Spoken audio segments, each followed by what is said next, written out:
이전에 솔로 레벨링, 라그나로크에서 던전 붕괴가 전국적으로 발생하기 시작했고, 그중 하나가 서울 한복판에서 열려 몬스터들이 거리로 쏟아져 나왔습니다. 대낮의 혼란이 소용돌이치고 현장에 있던 헌터들은 그저 참혹한 광경을 지켜볼 수밖에 없었습니다. 그러던 중 수호가 전장을 뚫고 나와 처음으로 세상에 그의 얼굴과 정체를 드러냈습니다. 하지만 그는 이제 세상이 알던 수호가 아니었어요. 그에게 변화가 있었죠. 그는 더 이상 어둠 속에서 홀로 싸우는 침묵의 그림자가 아니었어요.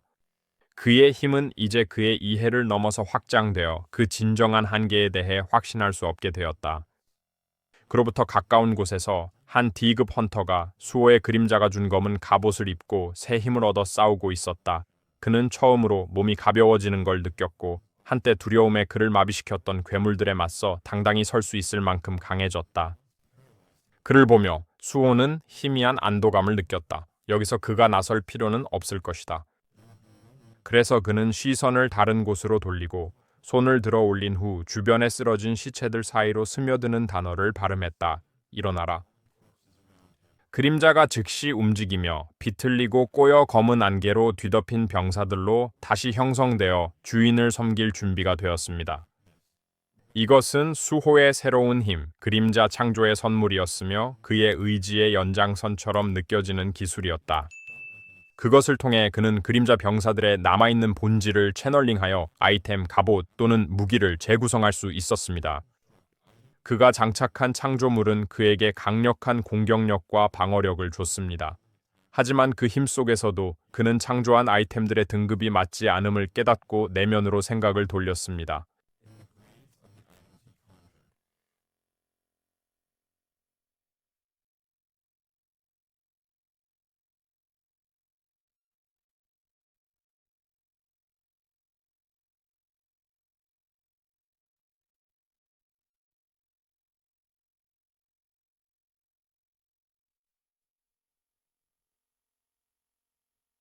수호는 직함의 의미를 깊게 생각했다. 갑작스러운 진동이 그의 집중을 깨뜨렸다.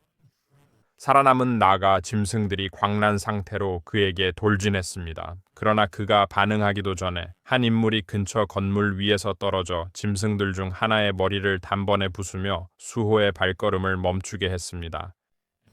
파편이 그의 주위에 흩어졌다. 수호는 앞으로 고개를 내밀어 괴물 무리 속에서 차분히 서 있는 도준을 발견했다. 그의 임에는 땀 한 방울도 맺혀 있지 않았다.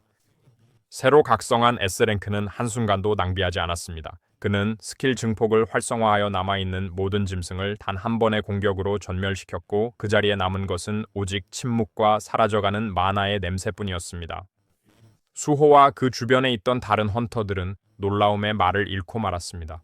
S랭크의 힘은 완전히 다른 차원에 있는 것처럼 느껴졌습니다. 그리고 수호와 도준이 잠시 눈을 마주쳤을 때 그들 사이의 차이는 뼈저리게 명확하게 드러났습니다. 그 깨달음은 전장에서 멀리 떨어져 있었지만 신경을 곤두서게 하는 것이었다. 라이브 방송은 모든 것을 직접적으로 헌터 협회에 송출했다. 진호는 수호가 살아서 그의 곁에 있는 것을 보자마자 안도의 한숨을 내쉬었다. 진슐도 자신의 긴장이 풀리면서 숨을 내쉬었다. 하지만 평온이 완전히 자리 잡기 전에 진슐의 전화기가 진동하며 날카로운 소리가 방을 가로질렀다. 정인과 태구로부터 걸려온 삼자 통화였다. 두 사람은 믿을 수 없다는 듯한 긴박한 표정을 지으며 방송을 통해 수호를 즉시 알아보았고 그가 민성을 만났던 그 밤에 마주쳤던 가면을 쓴 인물이라고 지적했습니다. 태구는 즉각적으로 행동에 돌입하여 수호가 민송을 살해했다고 강력히 비난하며 협회의 제압과 구출 준비를 촉구하며 추가적인 힘이 필요하다고 확신했습니다. 갑작스러운 판단의 급함에 놀란 진철은 수호를 범죄 행위와 연결짓는 구체적인 증거가 없다고 주장하며 반박했습니다.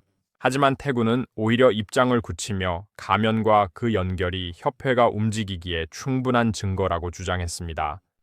정의는 그러나 수호를 범죄자로 낙인 찍기를 거부했습니다.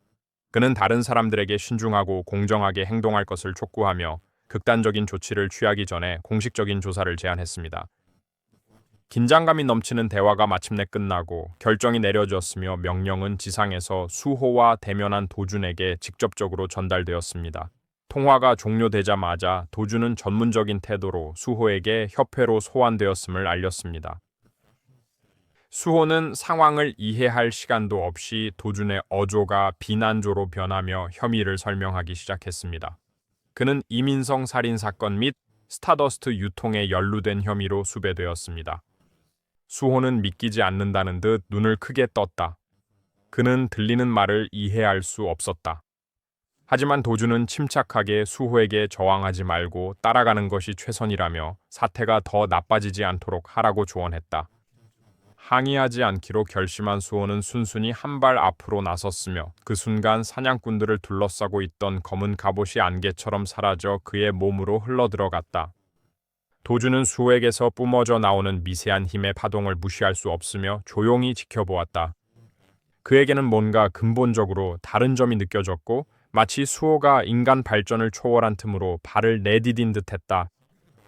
도주는 수호의 변신이 스타 조각의 효력을 감소시켰다는 것을 깨달았고 그들의 계획을 성공시키기 위해서는 조각 자체가 진화해야 한다는 것을 알게 되었습니다. 그러나 현재는 수호의 곁에 머무르며 조용히 관찰하고 적절한 순간을 기다리기로 결정했다. 두 사람이 함께 걷기 시작하자 날카로운 진동이 공기를 갈랐습니다. 헌터들은 협회에서 온 재난 경보로 인해 휴대폰이 동시에 진동하자 멈춰 섰습니다.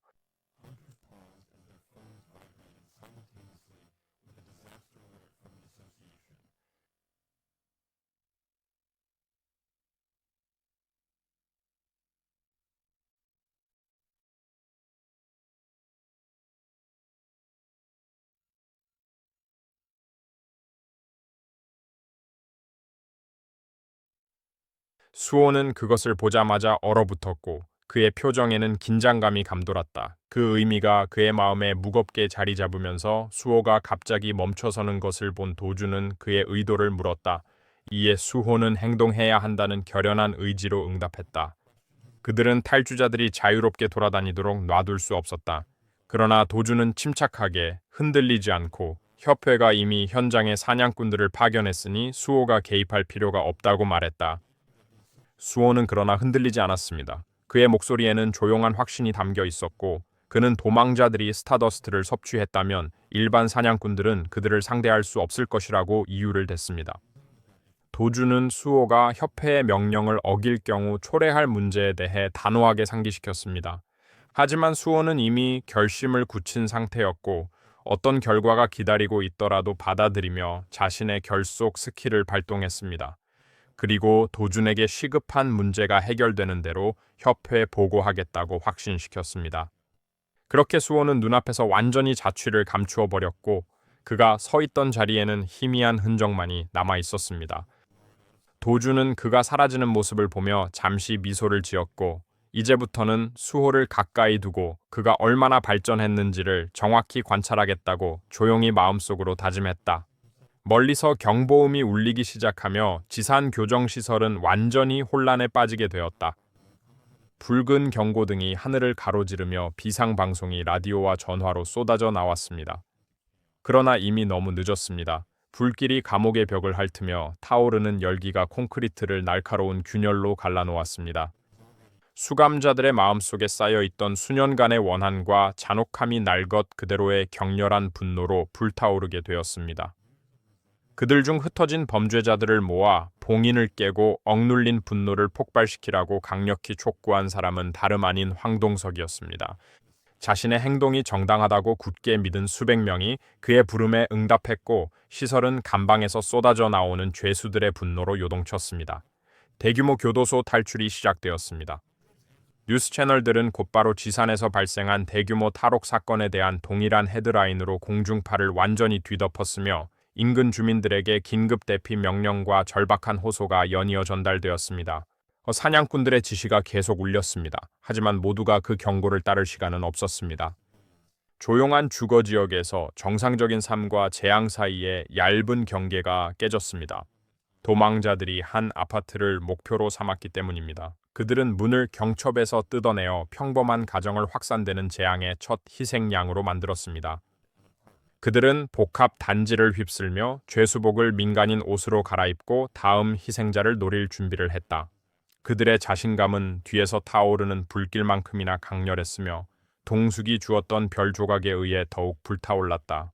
동숙은 그들에게 도시를 장악하고 인지를 잡으면 헌터 협회를 무너뜨릴 수 있다고 확신시켰다.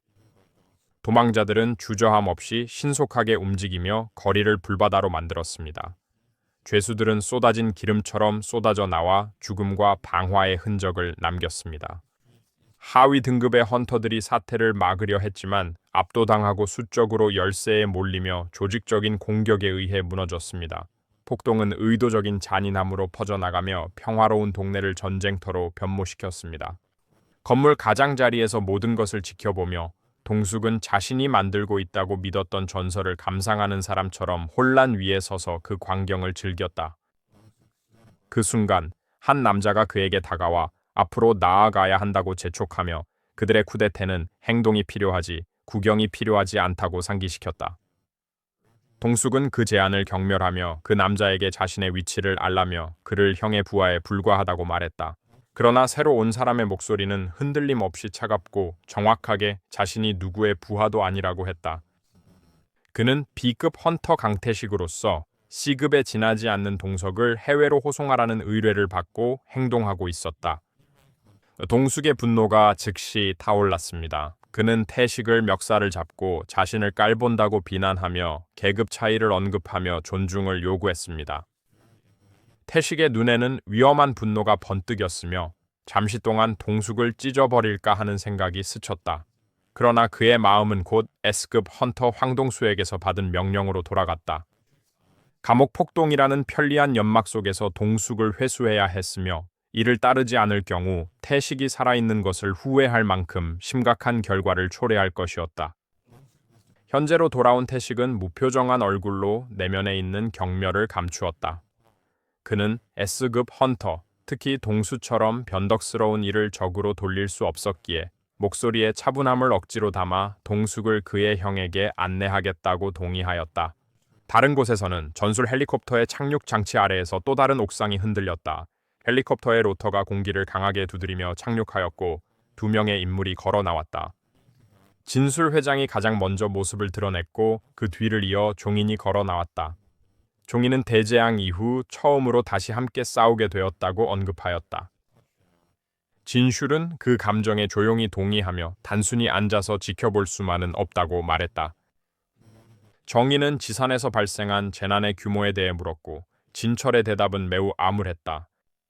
행정센터는 완전히 파괴되었으며 더욱 심각한 것은 개입을 시도했던 협회 소속 헌터들이 정체불명의 세력에게 습격을 당했다는 점입니다. 정인의 표정이 굳어졌다. A급이 지키는 통제센터가 함락되었다는 것은 특히 별의 조각이 관련되어 있을 때 그 의미는 명백했다. 누군가 강력한 인물이 뒤에서 움직이고 있었고 또 다른 목소리가 합류했습니다. 그때 임태구가 도준과 함께 나서며 상황의 심각성을 인정하고 누군가가 배후에서 조종하고 있다고 동의했습니다. 그러나 아직 밝혀지지 않은 주모자를 언급하기에 앞서 태구는 또 다른 문제를 제기하며 수호의 이름을 언급하고 그 사냥꾼이 협회의 소환을 거부하고 대신 지산으로 직접 갔다는 사실을 밝혔다. 태구는 별가루 밀매 혐의를 받는 남자가 별가루 사용자들로 가득한 장소로 자진해서 들어갔다는 점을 연결지어 생각했다. 그에게는 그것이 단 하나의 의미밖에 없었다. 수호는 매우 위험한 악당이자 현재 재앙의 주요 용의자로 지목되었으며 그를 제거하는 것이 태구의 최우선 과제가 되었습니다. 진초는 추측을 사실로 받아들이기를 거부하고 신중함을 요구하며 충격 속에서도 비난을 돌파했습니다. 그러나 종이는 상황을 직설적이고 현실적으로 설명하면서 수호의 행동이 매번 설명할 수 없었고 현재로서는 그를 적대적으로 대하는 것이 가장 안전한 방법이라고 지적했습니다. 도주는 땅에서 차분하면서도 알 수 없는 표정으로 논의를 주의 깊게 지켜보았다. 상황이 너무나도 불안정하여 무모하게 뛰어들 수 없었으며 수호가 부재한 상황에서 그에게 주어진 기회를 무시할 수는 없었다. 당분간 그는 거리를 유지하고 단순히 관찰하기로 결심했다. 한편 이곳에서 멀리 떨어진 곳에서 수호는 황폐해진 풍경을 가로지르며 공기를 가르는 속도로 질주하고 있었다. 번개 같은 자국을 남기며 그는 지산 시설을 향해 거리를 가로질러 나아갔다. 지붕 위로 높이 뛰어오르며 아래의 광경을 살펴보았고 그가 마주한 광경은 그의 숨을 멎게 했다. 감옥을 둘러싼 도시는 고통의 구덩이가 되었습니다. 비명소리가 공기를 칼처럼 가르며 각각이 공포와 절망의 무거운 무게를 담고 있었습니다. 수호의 예민해진 감각은 유대 기술로 인해 더욱 날카로워져 세상을 그의 정신을 핥히는 고통의 합창으로 변모시켰다. 그는 긴박함을 몸소 느끼며 주저함 없이 내려갔고 그레이가 그의 옆에 나타나 완벽한 동기화로 착지했습니다. 멈춰 서서 그들은 참혹한 결과를 목격했다. 피로 물든 거리였다.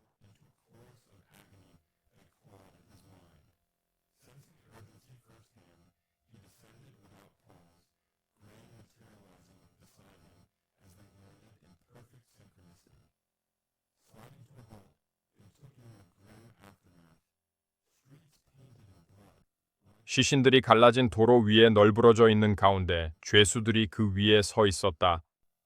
수호와 그의 동료가 그들 앞에 착지하자 탈주자들은 비웃으며 두 사람을 조롱했고 수호가 싸우기에는 너무 지쳤다고 확신했습니다. 그들이 말을 꺼내기도 전에 수호는 공기를 가르며 앞으로 빠르게 나아가 단숨에 도망자 중 한 명을 쓰러뜨렸고 그는 피투성이가 되어 땅에 나뒹굴었습니다. 그는 차가운 침착함으로 나머지에게 말을 걸었고 그의 목소리는 날카로웠다. 그들에게 최후 통첩을 하며 조용히 항복하고 쓰러지든지 저항하다가 그 자리에서 죽든지 선택하라고 말했다. 차가운 경고에 무리들은 주춤하며 방금 일어난 일을 이해하려 애쓰며 두려움에 떨리는 목소리를 냈습니다. 그러나 그들의 공포는 무모한 용기로 변했고 잘못된 자신감에 매달려 그들은 별 조각의 날카로운 파편을 꺼내어 이를 악물고 부셔버렸습니다. 순식간에 그들 주위로 폭력적인 기운이 뿜어져 나오며 부패가 그들을 장악했습니다. 별 조각의 흔적이 그들의 눈에서 타올랐습니다. 그 매혹적인 힘은 그들로 하여금 자신들의 한계를 초월했으며 아무도 그들을 막을 수 없다고 믿게 만들었습니다. 그들의 반항에 수엡의 표정은 굳어졌으며 그가 스스로에게 강요했던 침착함이 산산조각 났습니다. 짜증이 분노로 치솟았고 그는 망설임 없이 가장 가까이 쓰러진 죄수의 두개골을 발로 짓밟아 잔인하게 부셔버렸습니다. 다른 이들이 무기를 들고 돌진하자 공포가 그들 사이에 퍼졌지만 수호는 치명적인 정확성으로 그들을 맞이하며 첫 번째 공격자를 휘두르는 중간에 가로막아 그의 칼을 빼앗아 같은 무기로 그의 살을 베었습니다. 다른 이들이 상황을 이해하기도 전에 그 죄수는 이미 생명이 없었다. 한 생존자는 믿기 힘들다는 듯이 더듬거리며 별의 조각을 삼키고 힘이 혈관을 통해 솟구쳤지만 여전히 수호의 공격을 볼 수 없다는 것을 이해할 수 없었다. 그 혼란스러움은 수호의 주먹이 그의 턱을 단 한 번의 타격으로 부수고 그를 근처 벽으로 날려버렸을 때 그의 마지막 생각이 되었습니다. 쉬지 않고 두 명의 더 많은 죄수가 무기를 들고 수호를 뒤에서 덮쳤지만 그는 뒤돌아보지도 않았습니다. 그의 발밑에서 그림자가 터져나와 뾰족한 창으로 굳어지며 격렬한 소리와 함께 위로 솟구쳐 올라 공격자들을 공중에서 베어내고 그들의 피를 공중에 흩뿌렸다. 침묵이 뒤따랐고 피의 금속성 냄새가 무겁게 감돌았다. 그리고 수호의 마음 깊숙한 곳에서 민성이 그의 의식의 광활한 공간 속에 나타났으며 그의 표정은 조롱과 매혹 사이에 걸쳐 있는 듯 했다. 그는 변화를 즐기듯 아는 듯한 미소로 수호를 바라보았다. 그는 수호가 얼마나 변했는지, 얼마나 빠르게 강해졌는지, 그리고 폭력이 그에게 얼마나 자연스럽게 보이기 시작했는지를 언급했다. 그의 목소리는 어두워지며 차가운 재미로 뒤틀렸고 그는 아마도 수호가 더 이상 인간이 아니고 스스로 괴물이 된 것일지 모른다고 속삭였어요. 민성의 유령이 사라지자 수호는 조용히 바로를 불러 명령을 내렸습니다. 시체를 먹고 그들의 기억을 읽어 감옥 탈출의 책임이 있는 자를 찾아내라고 했습니다. 개미왕은 명령에 충실히 따랐지만 먹기 전에 머리를 조심스럽게 기울이며 자신의 정체를 숨기지 않고 행동해도 괜찮은지 조심스럽게 물어보았습니다. 수호는 쓰러진 사냥꾼 옆에 쭈그려 앉아 그의 눈을 감겨주고 대답했어요. 그는 사람들을 구하려고 왔지만 그들을 구하는 것이 더 큰 무언가를 불러일으켰다고 인정했어요. 통합이 절실히 필요한 시점에 이탈함의 사도가 곧 닥칠 위협에 대비하는 것이 최우선 과제가 되어야 할 때 각성자들은 여전히 서로 간의 싸움을 벌이고 있었습니다. 이러한 지역 분쟁에 대한 그의 인내심은 한계에 다다랐고 수호는 이대로 가다가는 아버지를 방해하는 것밖에 되지 않을 것이라고 믿었다. 그래서 그는 더 이상 숨어 지내는 것을 멈추고 직접 나서서 모든 것을 통합하기로 굳게 결심했습니다. 그는 이 세상의 모든 종류의 힘, 즉 군주, 후손, 헌터, 악당, 유물, 심지어 마법적인 짐승까지도 모아 사도에 대항하려고 계획했습니다. 그는 어떤 방법을 사용하든 이 약속을 반드시 지킬 생각이었다. 하지만 먼저 여기 있는 도망자들을 정리하고 그 후에는 도시 곳곳에 숨어 있는 수많은 다른 이들을 사냥해야 했다. 그렇게 하기 위해 그는 수가 필요했으므로 오른손을 들어 올렸고 그의 피부 아래에서 힘이 진동하며 명령이 목구멍에 모였다. 그리고 망설임 없이 그의 목소리가 칼날처럼 날카롭고 깨끗하게 흘러나왔다. 일어나라. 동시에 도시의 다른 곳에서는 날렵한 고급 세단이 조용히 도로를 가로지르고 있었는데 갑자기 어디선가 불타오르는 구체가 날아와 차 옆면을 강타하며 눈부신 섬광과 함께 폭발했다. 폭발이 통신 장치를 산산조각내며 금속과 유리 조각이 거리 곳곳으로 흩어졌습니다. 근처 건물의 옥상에서 이전에 아파트를 습격했던 같은 범죄자들이 마치 사냥꾼처럼 장면을 지켜보고 있었다. 그중 한 명은 아래의 혼란을 비웃으며 앞으로 몸을 기울이며 웃고 있었다. 하지만 장면은 그들이 기대한 대로 되지 않았어요. 불꽃이 튀는 소리가 울려 퍼지는 가운데 커다란 손이 운전석 문에 남아있던 부분을 단번에 잡아채어 지붕 쪽으로 던져버렸습니다. 뒤틀린 강철이 그들의 난간 아래 벽에 부딪히며 콘크리트 먼지가 공중으로 솟아올랐고 탑승자들은 충격에 얼어붙었습니다. 곧이어 두 명의 인물이 잔해 속에서 나와 불길 속을 유려하게 움직이며 걸어갔습니다. 이 영희 속에서 가장 먼저 나타난 사람은 백호 길드의 미호였고 그녀의 옆에는 그녀의 아버지 백윤호가 서 있었다. 부녀 듀오는 함께 조율된 공격을 시작하여 저항의 흔적을 몇 분 만에 완전히 없앴습니다. 공격자들이 제압된 이후 백은 지산시설에 대해 물어보았고 미호는 탈출한 죄수의 규모가 약 500명에 이른다고 추정했습니다. 백은 상황의 심각성을 충분히 고려했지만 민간인의 안전이 최우선이라며 미호에게 즉시 구조 작업을 시작하라고 명령했습니다.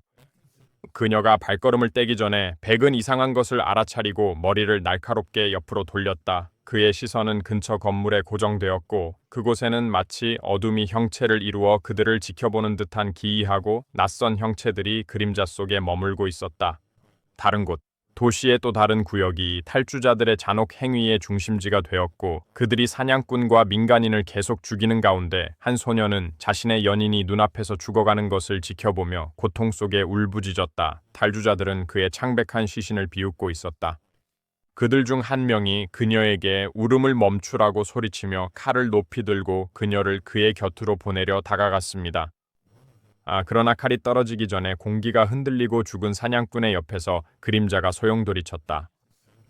그들은 검과 소녀 사이에 서 있는 어두운 형상으로 응집되었다. 죄수는 죽은 남자의 형상이 다시 일어나는 것을 보고 믿기 힘들어 몸을 움츠렸고 이해할 수 없었습니다.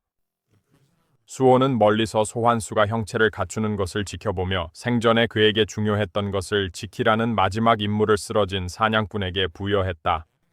그림자는 주저없이 명령에 따랐고 판단력 있는 힘으로 공격자들을 압도적으로 제압하여 그들이 숨을 쉬기도 전에 쓰러지게 만들었습니다. 저항이 무너지는 가운데 수호는 주변을 돌아다니며 더 많은 그림자를 부활시켜 흩어진 도망자들을 사냥하도록 보냈습니다. 그들의 수가 놀라운 속도로 증가하는 것을 보며 바루는 수호의 그림자 권위에 대한 자부심을 숨길 수 없었습니다. 수호조차도 그것이 얼마나 무시무시하게 효과적인지 인정했으며 한때 그것을 쓸모없다고 여겼던 것을 떠올렸다. 잠시 동안 그는 그 만족감을 느끼며 밤의 첫 충돌 때와는 얼마나 다르게 자신을 다루고 있는지를 주목했다. 그러나 그의 본능이 갑자기 날카로워지면서 평온함이 깨졌다. 순식간에 그는 그의 그림자 병사들이 집중 공격에 쓰러지는 것을 감지했다. 바루도 즉시 정신을 가다듬으며 수호에게 멀리 떨어진 이 일을 주도한 주범을 반드시 찾아내겠다고 굳은 확신으로 약속했습니다. 태식은 수호의 소환사들을 무자비하게 베어내고 있었습니다. 그 맞은편에서 동숙은 경외심과 공포가 뒤섞인 채로 학살을 지켜보며 명령을 내리고 태식을 재촉하여 빨리 끝내라고 했다. 짜증이 난 태식은 이미 하고 있다고 중얼거리며 그림자들을 단지 C와 D 등급으로 치부했다. 하지만 소환수들이 갑자기 완벽한 일치로 무릎을 꿇으며 마치 더 높은 의지에 경배하는 것처럼 보이자 그의 표정은 혼란스러움으로 일그러졌다. 수호가 심각한 표정으로 폭동의 중심에 있는 남자를 주시하며 다가오자 그 이유가 분명해졌다. 그는 거리를 좁히면서 차분한 태도로 동숙에게 이탈함의 사도에 대해 알고 있는 것이 있는지를 물어보았습니다. 깜짝 놀란 동숙은 급히 손을 들어 그를 막으며 사도에 대해 조금은 안다고 주장했습니다. 그것은 허세였고 그가 말하는 동안 동숙은 소환사 유형은 능력치가 낮을 것이라고 확신하며 태식을 신호하여 수호를 공격하게 했습니다. 신호와 함께 태식은 눈부신 속도로 앞으로 나아가며 그의 칼날이 수호를 향해 번쩍였다. 그러나 강철이 닿기 직전에 그의 눈이 휘둥그레졌다. 칼날은 허공을 가로질렀다. 수호는 갑자기 사라졌다가 순간적으로 동숙의 바로 앞에 나타났습니다. 그의 얼굴에 짜증스러운 기색이 스쳐 지나갔으며 그는 동숙의 어깨에 단단히 손을 얹고 진실을 강하게 요구했습니다. 도망자들이 어떻게 별의 파편을 얻었는지, 그리고 그가 사도와 아무런 연관이 없다면 왜 감옥 탈출을 학살로 바꾸었는지. 수호의 압도적인 존재감에 짓눌린 동숙은 그의 S급 형의 이름을 내세워 그를 위협하며 목소리에 거만함을 주입하려고 애썼다. 그러나 수호가 잔인한 힘으로 그의 어깨에 강철 같은 손톱을 깊숙이 박아넣고 그를 무릎 꿇게 만들자 그의 시도는 산산조각이 나버렸으며 그 아래의 돌은 금이 가기 시작했습니다. 그의 비명은 공기를 가르며 울려 퍼졌고 수호의 소나기 주위로 피가 고였다. 고통 속에서 그는 마침내 모든 것을 자백했는데 조각들은 그의 형에게서 온 것이며 살인은 단지 왜곡된 오락에 불과하다는 것이었다. 수호는 그 고백에 피가 끓어올랐습니다. 태식은 상황이 통제 불능 상태로 치닫고 있다는 것을 깨닫고 점점 더 놀라움에 휩싸였습니다. 동숙을 버리기로 결심하고 도망칠 준비를 했지만 움직이기도 전에 명령처럼 그의 마음속에 울리는 목소리가 들려와 그 충동을 따르도록 강요했습니다. 도주는 격렬한 전투에서 멀리 떨어진 곳에 위치하여 태식의 몸을 완전히 장악하여 수호의 능력을 직접적으로 측정하려고 시도했다. 이 외부의 강력한 강요에 따라 태식은 은신 기술을 활용하여 무서운 속도로 수호에게 빠르게 돌진했다. 수호의 감각이 마지막 순간에 번쩍였고 그는 옆으로 몸을 돌렸지만 태식의 방향을 바꾼 공격은 자비 없이 계속되었다. 그 타격은 수호의 가장 가까이에 서 있던 인물을 꿰뚫었다. 동숙의 몸은 보이지 않는 배임에 의해 심하게 비틀리며 공중에서 갑작스럽게 나타난 상처에서 피가 터져나왔다. 그의 눈은 충격으로 크게 벌어졌고 인의 빛이 완전히 사라지며 무겁게 쓰러졌다. 피가 빠르게 거리로 퍼져 흙 속으로 스며들었지만 수호는 움직이지 않은 채 그의 날카로운 눈빛으로 옆에서 냉정하게 그 비정상적인 혼란을 주시하고 있었다. 베루는 갑작스럽게 몸을 굳혔으며 그의 목소리는 사도의 명확한 존재를 감지하고 확신에 차서 울려 퍼졌고 수호의 표정은 이에 반응하여 더욱 날카로워졌다. 그의 결의는 더욱 단단해졌으며 마침내 적과 마주하게 될 것을 확신했다. 먼저 그는 자연의 괴물 같은 존재인 태식과 맞서야 했다. 태식은 그림자 소환을 잔인하게 베어내고 같은 동작으로 수호를 지나쳐 그의 뺨에 얇은 상처를 남겼다. 수호는 그러나 놀란 기색 없이 침착함을 유지했다. 태식의 엄청난 속도와 그의 공격을 거의 보이지 않게 만드는 암살자 같은 위장에도 불구하고 그는 침착함을 유지하며 날카로워진 감각 덕분에 태식의 발소리를 희미하게나마 들을 수 있었다. 하지만 지금은 피하는 것밖에 할 수 없었다. 방역할 틈은 전혀 없었다. 도주는 그의 위치에서 싸움이 펼쳐지는 것을 주의 깊게 지켜보며 자신감이 부풀어 올랐다. 그의 눈에는 완전히 일방적인 싸움으로 보였다. 태식의 힘이 이제 상위 A랭크의 문턱에 다다르면서 도주는 수호가 그를 이길 수 없다고 판단했다. 그때 목소리가 그의 마음속에 날카롭게 스며들었다. 수호의 목소리가 도준의 두개골 안에서 메아리치며 그동안 그를 그림자 속에 숨겨왔던 논리를 가로지르고 찢어버렸다. 수호는 다른 사람들이 자신을 발견하는 것이 너무 위험하다고 생각했기 때문에 자신의 존재를 숨겼다고 인정했습니다. 그것은 계산된 움직임이었지만 소위 외계에서 온 침략자가 같은 방식으로 숨어서 직접 행동하지 않고 성운을 통해 다른 사람들을 조종하는 것을 민성 사건까지 목격한 후 그 의미가 분명해졌습니다. 이와 같은 유사점을 깨달은 수호는 자신과 마찬가지로 사도도 준비하고 여전히 진화하고 있는 존재라고 추론했습니다. 그 추론을 듣고 도주는 말문이 막혔다. 수호가 그렇게 빨리 진실을 알아차릴 줄은 예상하지 못했다. 땅 위에서 수호는 계속해서 말했고 그림자들은 살아있는 파도처럼 그에게 응답하며 밖으로 밀려나갔다. 그가 손을 들었을 때 그의 목소리는 낮고 결연하게 밤을 가르며 울려 퍼졌고 그는 숨지 않겠다는 결심을 선언하며 사도에게도 모습을 드러내라고 요구하였습니다. 그 명령에 따라 그림자들이 보이지 않는 적을 향해 쏟아져 나갔다. 태식은 방역할 준비를 하며 자세를 잡았다. 그러나 그의 눈에 비친 공포의 흔적이 그를 드러냈다. 그는 수호가 이미 어둠 속에서 자신을 추적하고 있었다는 사실을 너무 늦게 깨달았습니다. 수호는 그림자 창을 단단히 쥐고 그의 바로 앞에 나타났습니다. 무기는 수십 개의 치명적인 각도로 뻗어나가 태식에게 무자비하게 파고들었고 그의 암살자 위장이 끊임없는 공격에 산산조각 날 때까지 그를 가두었습니다. 마지막 일격으로 그의 몸은 생명을 잃고 쓰러졌다. 순식간이었다.